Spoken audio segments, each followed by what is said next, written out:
So I think we're sort of like delving into talking about what justifies a return set in general and what makes good return sets in general. Is it good to pivot to that from where we are here? Yeah, I'd say that's probably fair. Um, we don't have to go that big, but we can, because the more I think about it, the more I'm like, yes, obviously we should return to Theros. It wasn't the hit I wanted though, and yet they worked so hard to meet my expectations. And in this era of like Hollywood remakes and all the Disney live action remakes, this is kind of a creative topic I've been thinking about a lot. Like, um, people, well, creators desperately want to recapture uh, things that were already successful and bring it back anew. And that's done successfully sometimes and not as successfully other times. I think of all the return sets in Magic, and which is kind of a modern invention, right? And I mean, going back how many years? 8 years or so. I mean, it has been a while, but I don't know what are really good return sets. I don't think we have enough of them to actually know. Like I think we have had a couple return sets, but for the most part, for one, a lot of them have been misses, and not necessarily because they're a return. And for Yeah, two, it's one of those things that it's almost impossible to have enough data on that at this point because Magic takes a while for things to come out, and that means that you have to wait a while to actually gather the kind of resources you need to be able to say something as general as how are they doing on return sets. So I think yeah. we can speak theoretically about that and what we think would make good or better return sets and what the issues are. We know, well, actually, we know what the issues are because they're very vocal about how difficult it is to make a return set. And so the issues we can handle. Knowing what makes it successful is harder, especially because there's been so many other factors that have muddled the possibility of seeing success versus failure in these sets in their cases. Well, I think of what I think is the most successful return set is Scars of Mirrodin, because I don't even immediately think of it as a return set. Hmm. I'm not like, oh, the natural sequel to Mirrodin. Instead, it's like a whole new thing. The setting is the same. It picks up the story points from before, but it is definitely its own thing. It's totally new. It feels like a sequel, but a very different story. And I think the return sets I've liked the least have been more like Return to Ravnica and Return to Ravnica, which Ravnica's was identified and defined by its innovation with how you thought about all of magic and the colors. And the new sets just did the same thing, but lost its identity of being so innovative and making you rethink how you think about the colors.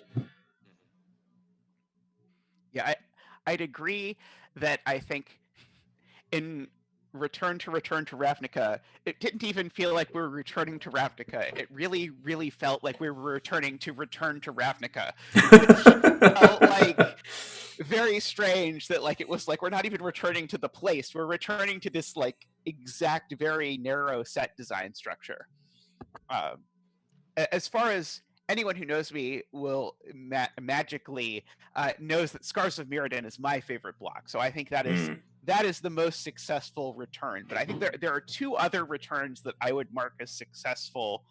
Uh, one of which is a little weird, but one of which is Time Spiral. Time Spiral was the return That's to the cheating. first return to Dominaria. It's not cheating. They stayed away from Dominaria for a while, and then they returned to the place, and then so everyone who like was used to like, oh, what's happening in Dominaria? What are all of our favorite characters up to? It was sort of That's more like Return to Magic. You know what I mean? Like, Yeah. yeah, I mean, I guess at the time it felt, but it was different because it wasn't like a boring return to Dominaria. It was a return to like this post-apocalyptic Dominaria after Dominaria had been destroyed earlier in the story. And anyway, the yeah, that's other fair. thing that I think felt like a good return set, even though it was sort of structurally different, is I think Rise of the Eldrazi felt like a return to Zendikar. And I think if they'd have just put Huh. space between Zendikar and Rise of the Eldrazi, I think it would have been like a smashing success in that regard, because it was like, okay, we're at this place, but something is happening that's making it different, and that in the same way with Scars of Mirrodin gives us a different lens towards the stuff that already happened there, because they were very proud of the fact that they subtly planted all of these secret, or all of these implications about what was going to happen in Mirrodin before, and similarly there were all of these implications or insinuations about what was going to happen in Rise of the Eldrazi, but it wasn't quite there. But then rather than sort of have any sort of delayed payoff, it just sort of happened right afterwards. Yeah. But I think it does feel like these other returns we're talking about when we're talking about successful returns. It's interesting because you brought up Rise of the Eldrazi, and I brought up Born of the Gods earlier, just as, one of the silly, second or third sets in a block that maybe shouldn't have even existed.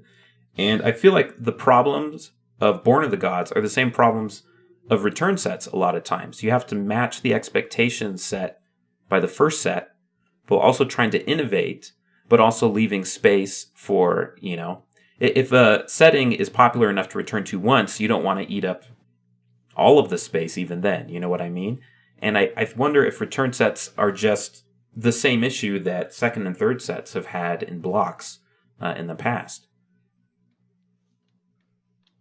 Yeah, I would personally say about with return sets I thought have been done right. I will admit, Scars of Mirrodin didn't come to mind. That was not a return set in my brain. I completely blanked on that. Like, to me, the first return set was Return to Ravnica for some weird reason. You know what I mean? Yeah. Like, that was a blank, and I think it's exactly because Scars of Mirrodin has a lot in its favor, which is one, Mirrodin was ancient by Magic design standards. That's true. Scars of Mirrodin was basically the proto Innistrad that nobody officially recognizes as proto Innistrad. I think I would agree that Scars of Mirrodin is in my top blocks of all time. I think it was a really amazing, innovative time for Magic. I think it had so much ambition, and it was held back by a couple mistakes that were not even really much on the design side of things sometimes. But Scars of Mirrodin absolutely is a fantastic return because, as you said, it is a radical reimagining that still remains true to the roots of the original story, but tells it in a new, fascinating way. And that is kind of the ideal for a sequel for people. There's either that, or, in my opinion, the other really, really good return, and I know this might be a little divisive, is Dominaria. I think Dominaria, the set, was a fantastic return. And I think it's the exact opposite kind of return. When I hear about a sequel to a thing I like, what I want is to see something very new and interesting in that space I hadn't seen before, like to be justified that, yes, this is new, awesome. Or, if the original was really great and good, I want a new original great and good thing that is basically the same thing but different, right? That's not the same thing as wanting the exact same thing again to me, like served again to me cold, right? I don't want to be served the same dish again. I want to be served another dish that tastes and all the same ideas I liked about the first one, but is a different dish. Now I have two good meals instead of one good meal and then some weird moldy leftovers that they're giving me the second time. Yeah, go ahead. I think with Dominaria they really succeeded there because that is like the blockbuster franchise version. That is the Last Crusade to Raiders of the Lost Ark, whereas Scars of Mirrodin is the Temple of Doom to Raiders of the Lost Ark. Temple of Doom is completely different than Raiders of the Lost Ark, but they share the same DNA in pulp adventures, and that passion and dedication to the source and that continuity of inspiration without a continuity of tone is the key. But Last Crusade was the return to form, where it's, again, continuity of tone, continuity of character, continuity of adventure. It's back to the same pulp sources, but it's a radically new adventure with new characters and new conflicts, but it's still the same good feel you had from the first Indiana Jones movie. And then what most returns look like is returns look like is Crystal Skull, right? Yeah. And that one is bad, right? That is because Elspeth can't run. it is that it's the worst of both kinds of return, which is they changed all these things without understanding that those changes were not preserving what they were looking for. And then they kept a bunch of things that they should not have kept. And it results in just this floundering return. And I think most returns in Magic have felt a little more Crystal Skull because I think the inherent difficulties of return are really difficult to face. And it really, really helps when your original source material feels radically past and different, which is exactly the connective tissue between the stuff that I was saying I liked and the sets that Tommy chose.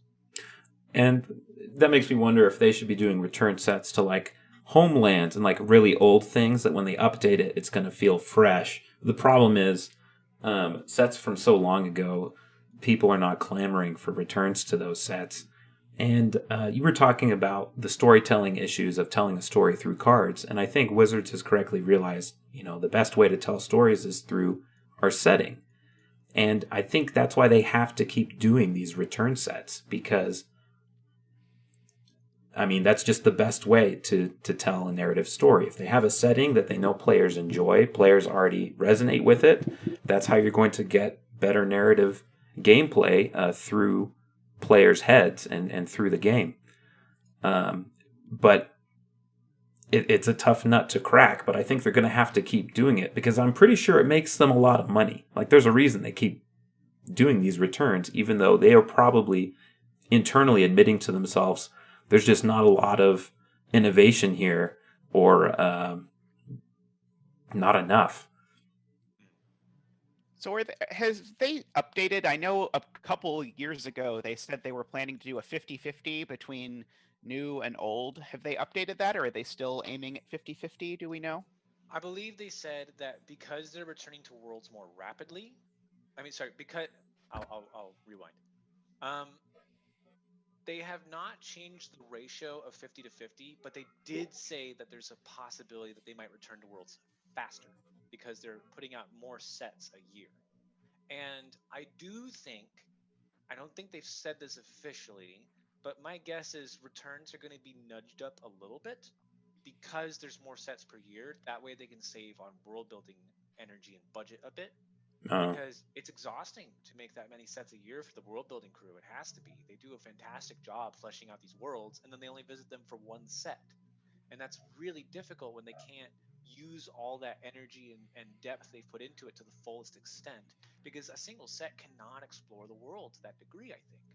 And so that's why returns are, in my opinion, I'm okay with returning like 60-40, and I think I would agree that when you can't go to a set multiple times, now that we have single set, you know, on its own, that means I do want to return faster because if I'm going to tell a story in that set, that initial visit very rarely can actually tell a story. Most often Yeah. it's just introducing the world. It's just all act ones. And, people don't want a year full of act ones without knowing what happens next. Yeah, exactly. The number one problem of Magic in terms of narrative is that Magic moves at a geological scale compared to most media in that you have to wait 7 years to return to a set sometimes. Like I will be frank, like sometimes I'm just like, will I even still be playing Magic in 7 years? Where will I even be in 7 years, right? Yeah. I'm so excited for this right now. What's going to be going on 7 years from now? And that's really weird to think about that Magic moves at such a pace, you know?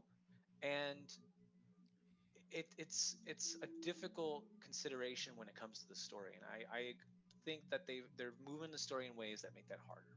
And so again, it's interesting that we're talking about this so much, the narrative side of design, because one, I don't really most Magic designers or amateur Magic designers don't really think about the narrative so much, and we're going to talk more mechanically, but it's so important to return. You don't usually return to a set just because it has good mechanics. If you want the mechanics, you return the mechanics. You return to a set because it's the world that people liked. Yeah. Yeah. The biggest, most important part of a Magic card is the art. Yeah.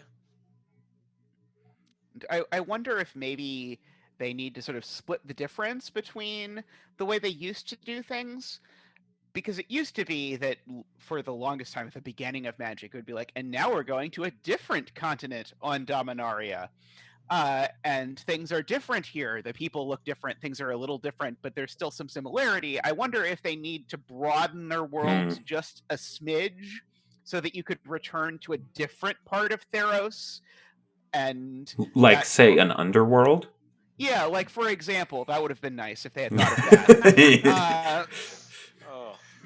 And so that if they did a little more of that. And I do think this set did that element, as you say, better than Return to Ravnica, or any of the Zendikars, or any of the other ones we haven't mentioned, because we've only talked about the good ones out of the returns, where there's sort of like, there is at least, even if there's not a difference in place, there's at least a slight difference in lens this time. Although I would have preferred they lean into it heavier than they did. But yeah. I agree with. 1 second, I'll rewind there. Absolutely, I think people clamor for them to return to different parts of the world. Like, if you look at any online, forum or message board or Twitter or Reddit or whatever, when every time people mention Innistrad, they're always like, "Can we just check out a different part of Innistrad? Like, what other continents are there? Like, is there other things going on? Stuff like that." Whenever we talk about Amonkhet, people are very excited to return to Amonkhet because it's going to look radically different. They're in the desert now, right? This is the Exodus part of the story. We actually get to see the ancient tombs, the lost civilization that was ruined by Bolas and destroyed. They're going to be reclaiming their history. There's all these amazing potential there, precisely because we are not in the part of the world that we were, which was a verdant version of Egypt on the coast, the living Egypt. Now we're in dead Egypt, and it turns out people like seeing that contrast. At the same time, you have to be careful with that, because Khans of Tarkir is the face of this, as well as Shards of Alara. Shards of Alara's return, I think, has taken so long because they've put themselves in a corner in that respect. They set themselves up for a different return, and then they realized people did not want to return to the thing they had set up. And the same thing happened with Dragons of Tarkir. Dragons of Tarkir, they were much more careful about it because they built into the lore a way to bring back the clans. And so that's going to happen next time we go there. Spoilers. You're going to see the wedges come back, and it's going to be awesome. But with Shards of Alara, they wrote themselves into a corner on how do we separate the shards again without literally separating them again, right? And I think there's definitely ways to do it, but it's difficult because they want to make sure they're returning in such a different fashion, but they also need to establish a brand and a consistent identity. And even if you're an amateur designer for your own game and you're not actually trying to sell your stuff, you are trying to sell your stuff because you need people to play your stuff, right? They might not be giving you money, but they're giving you time, and time is money, right? And so you are always advertising and having to think about that. And in this case, it's easier to advertise when you say, this is not 5 different continents that tell vaguely different fantasy stories. It is one world with a consistent theme, but you need to give yourself the ability to explore that theme from different perspectives mechanically. So I think 2 final thoughts on this, and then we're going to move on to actual Theros Beyond Death, getting into the mechanics.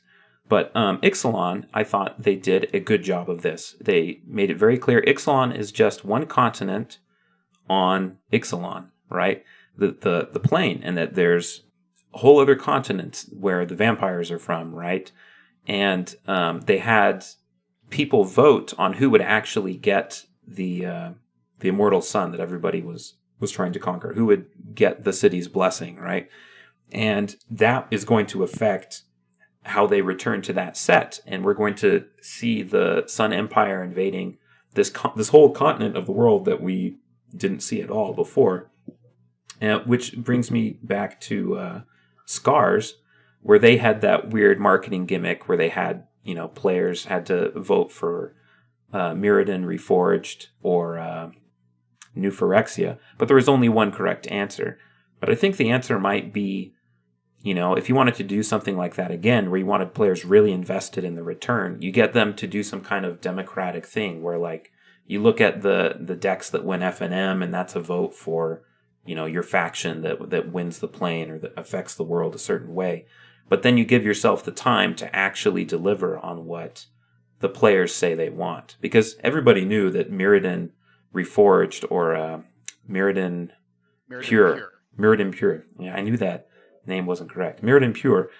If everybody voted for that, it wasn't going to happen. But if players know next time we come back, this is going to be how it is, I think that brings a lot of investment to the return.